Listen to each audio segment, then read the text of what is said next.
pilots are really compelled to keep pushing themselves. I guess it's a male thing, to testosterone-driven thing, whatever. Pilots are oftentimes pushing themselves way beyond their physical capabilities, and this is just a real tragic thing in flying because, again, as you mentioned, in 4 dimensions, and reacting to a lot of this different kind of input oftentimes result in bad reaction, bad input, bad decision-making, whatever the case might be.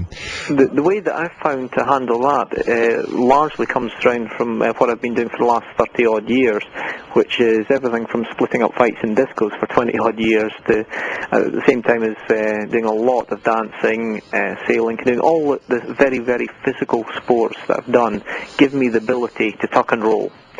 So when I see a pilot that's just starting off and they're going to do something that I know has the potential, it doesn't have to lead there, but has the potential to lead to an accident, what I'll often do is I'll take the wing and harness and setup that they're using, and I will slightly overdo what they were about to do. And you can predict what pilots will do because you've seen it again and again. And I will let it take it to the stage where it actually causes the accident. And I just tuck and roll, and with all the safety procedures that we use, I can then recover from that. And that gives an extremely graphic, in-your-face, wow, okay, so you're not just joking when you say, if I do this, it might cause a problem. You've actually shown it. Right. And that sinks in.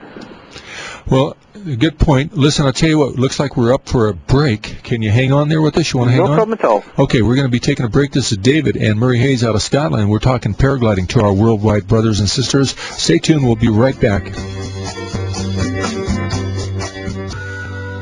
All right, this is David, and we're talking with Murray Hayes out of Scotland, and we're going to be talking next about signs of lift in the sky, so stay tuned. We'll be right back.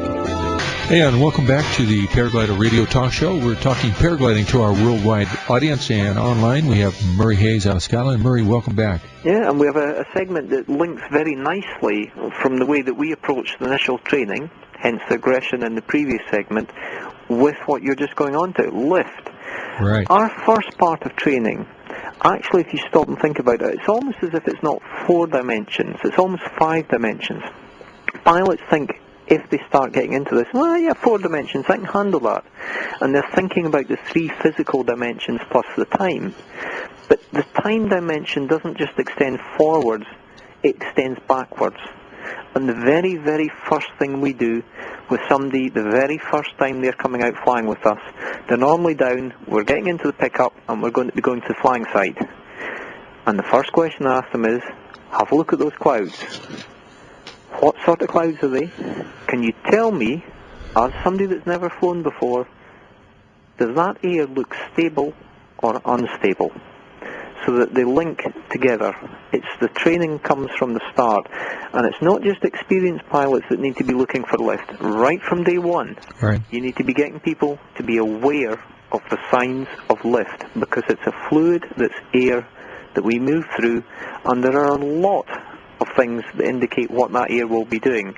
When you read the accident reports that say unexpected, you've got to question that. Was it actually unexpected? So lift. Okay. Now, let's talk about lift in the sky, maybe some of the signposts that you use when flying. What would some of those signposts be? The obvious, obviously, is the cumulus cloud developing above you. What other signposts would you use? Well, the first thing, again, on that is we're asking them, right, look at those clouds, and then you usually have to talk people through, because they've never flown before. And this is long before we actually arrive at the site.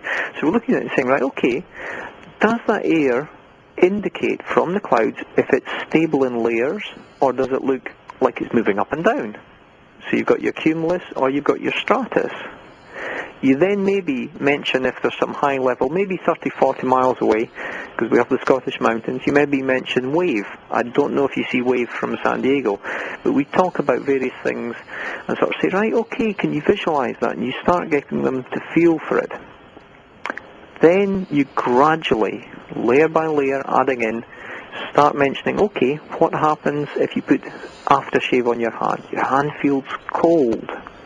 What would be happening in the reverse? Okay, so if you've got a cloud forming, it's releasing energy.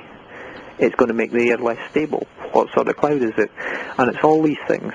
Now, no doubt in the States you've got much more looking at dust devils, which we don't have here. So it varies country to country.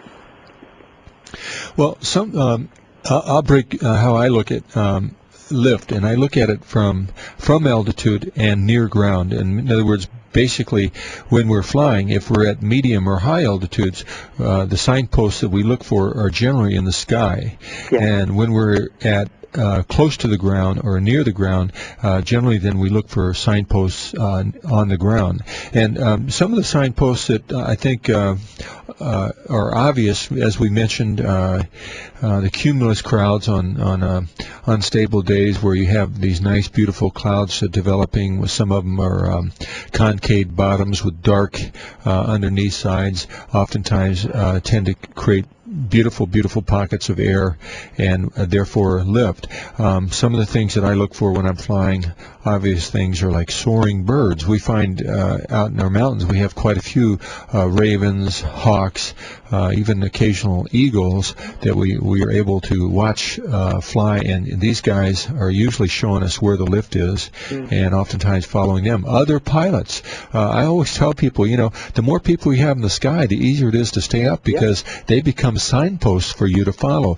Obviously, if you're going soaring and you're following a group of pilots, and all of a sudden the pilots that are 200, 300 meters out in front of you take a dive and they start dropping real fast out of the sky, you're not going to follow them. You're going to turn and go back or stay away from that pocket of sinking air.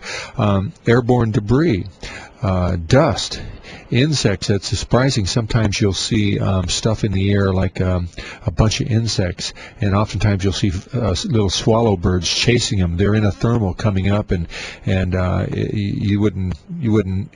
Eventually, if you were on the ground, you probably wouldn't notice it, but in the air, you notice all these things. It's not even with your sight as well, and this is something which I strongly remember I'm sure it was you, I don't think it was Gabriel, it may have been mentioning a while back, and it's not just sight. You have the feeling of changes in temperature, and also smells. Smells can be a very good indication. Yeah, even sometimes smell at high altitude is noticeable. I can remember a couple times being several thousand feet over the ground in the hot summer months and flying over a chicken ranch, and the distinct smell of chicken shit was almost unbelievable because it was thermaling up into the clouds thousands of feet above the ground. But smoke, that's another ideal situation. You can see it visibly rising, and like we said earlier, dust devils. These types of things are all signposts that we learn to look for. And as you mentioned, you become much more sensitized, and this is probably a little bit to go back to that fight-flight syndrome.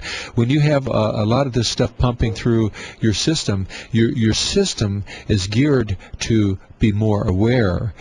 Your sight, your hearing, your smell, all of these things become hypersensitized. It all comes back to training. And what the training does is it's not instinct. A lot of people say, oh, he's a good pilot, he must fly by instinct. Instinct is the worst thing for a pilot to use. The only time you should use instinct is not to fly. Because instinct almost really means, I know something, but I don't understand it. I don't know why. And that usually is a warning sign.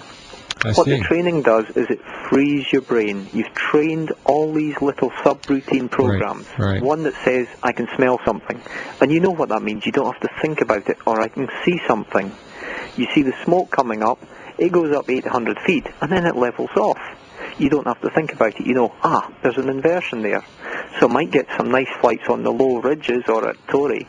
But there's no point going up into the mountains. All these sort of things have to be pre-trained, pre-programmed to free the brain to get on with the decision-making processes of having an enjoyable flight. Well, I couldn't agree more, and I'll tell you just real quick, when you're low to the ground, that's when you start paying attention to the ground and looking for thermal generating possibilities from cliff facing that the sun. And still a bit blown out in Scotland with the wind. Has it been? Well, Gabriel, tell us a little bit about some of your flying escapades. We're all curious. I understand you were. I'm going to briefly wish everybody a Happy New Year, and I'll leave you with Gabriel, and then I'll probably call back in later on. Yeah, awesome. So all the best to you, Gabriel, and your Thank wife, you, Murray. of course, and David, and Thank you. Bye just now. Okay. All right, Murray, take care. Great. Well, nice to have you aboard, Gabriel.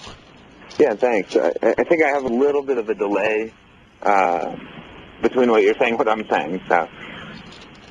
So you're asking about the flying.